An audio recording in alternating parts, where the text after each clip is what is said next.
Hello, everyone. We're Team 14, and this is our final presentation for the analysis and redesign of a food processor. For our product, we have the main function being cutting, grading, and chopping a large amount of food.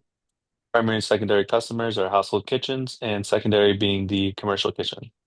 The estimated demand is about 13 million units, and the production volume about 50,000 units. For the main functions, we have guiding and insertion of the food, cutting the food, and collecting the output. The next four are assuring dependability, assuring convenience, enhancing the product, and pleasing the senses.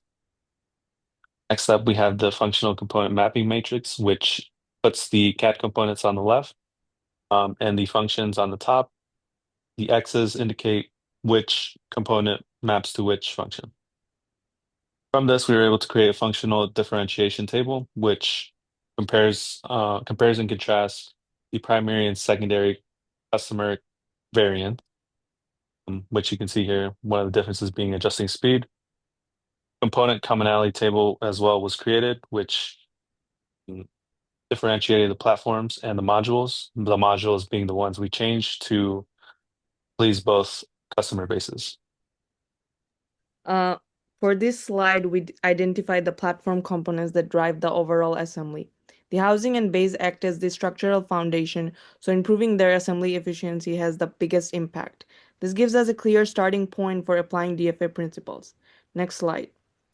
For the housing and base, our biggest improvement was replacing screws with snap fit tabs. Each screw originally took around 30 seconds, while the snap hooks takes about 5 seconds total, saving roughly 115 seconds in labor. We also reduced fasteners and added orientation indicators so assembly is faster and error-proof. Next slide.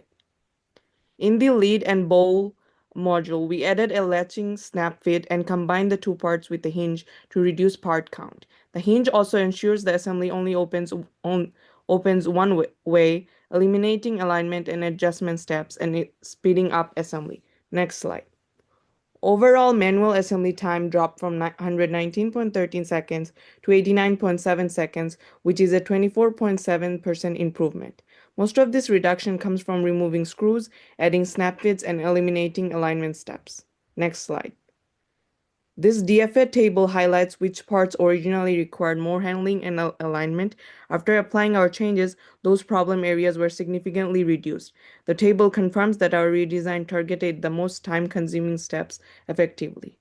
For the automated engine assembly, we first mapped components on a functional importance versus manufacturing cost chart.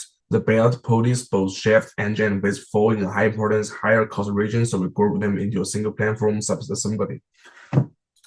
On this platform, we apply the DFA rules. DFA 5 make the two pulleys and shaft the same diameter to reduce part variability.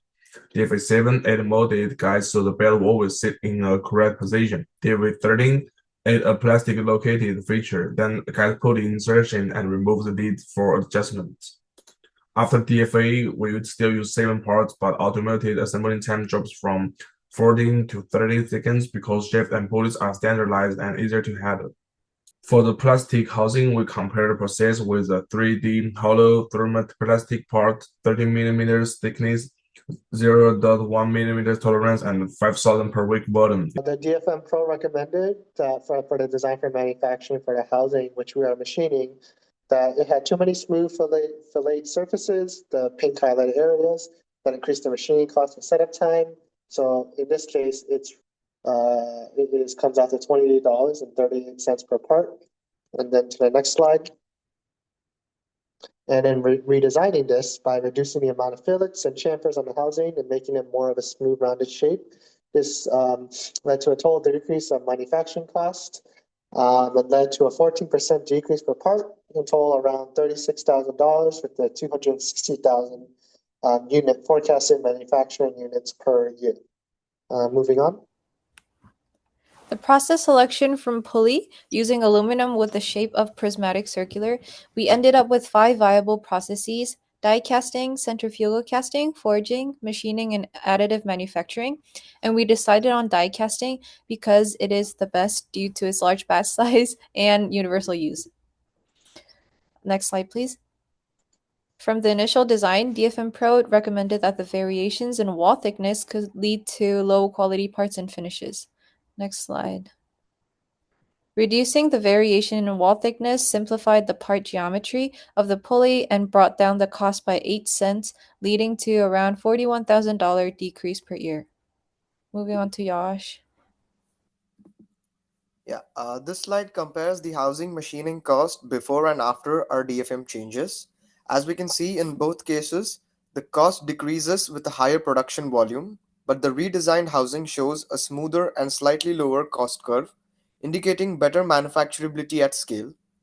Analytically, the per part machining cost improves slightly after DFM, confirming reduced complexity. The vendor quotes differ because automated pricing penalizes some geometric changes, but overall, the DFM redesign makes the part easier and a lot more consistent to produce. Next slide.